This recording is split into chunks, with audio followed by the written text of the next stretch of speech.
నియోజకవర్గం గుడాల గోపి గారి ఆధ్వర్యంలో వైఎస్ఆర్సీపీ పార్టీ కార్యాలయం నుంచి ప్రభుత్వ మెడికల్ కళాశాలను ప్రైవేటు పరం చేయడాన్ని వ్యతిరేకిస్తూ మరి ఎంఆర్ఓ ఆఫీస్ వరకు బైక్ ర్యాలీ చేస్తూ ఈ రోజు ఎంఆర్ఓ గారికి వినతి పత్రాన్ని అందించడం జరిగింది. ఎందుకంటే జగన్మోహన్ రెడ్డి గారు ఎంతో ప్రతిష్టాత్మకంగా ప్రభుత్వ మెడికల్ కళాశాలలో 17ని తీసుకొస్తే మరి కూటమి ప్రభుత్వం వచ్చిన తర్వాత ప్రభుత్వ మెడికల్ కళాశాలను పీపీపీ మోడ్ లో ప్రైవేట్ పరం చేయడం మనందరికీ తెలిసిన విషయమే. ఎందుకంటే జగన్మోహన్ రెడ్డి గారు అధికారంలో ఉన్నప్పుడు 5 ప్రభుత్వ మెడికల్ కళాశాలను పూర్తి చేశారు.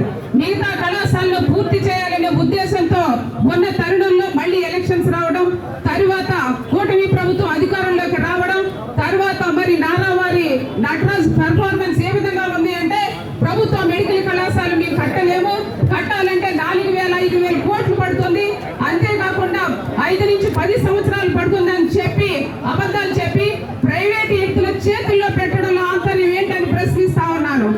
అంతేకాకుండా ఎందుకంటే జగన్మోహన్ రెడ్డి గారు ప్రభుత్వ మెడికల్ కళాశాలలు వస్తే మరి పేద విద్యార్థులు ప్రతిభాధారంగా దీనిలో సీట్ లభిస్తుందని ఉద్దేశంతోనే ఈ కళాశాలను తీసుకురావడం జరిగింది.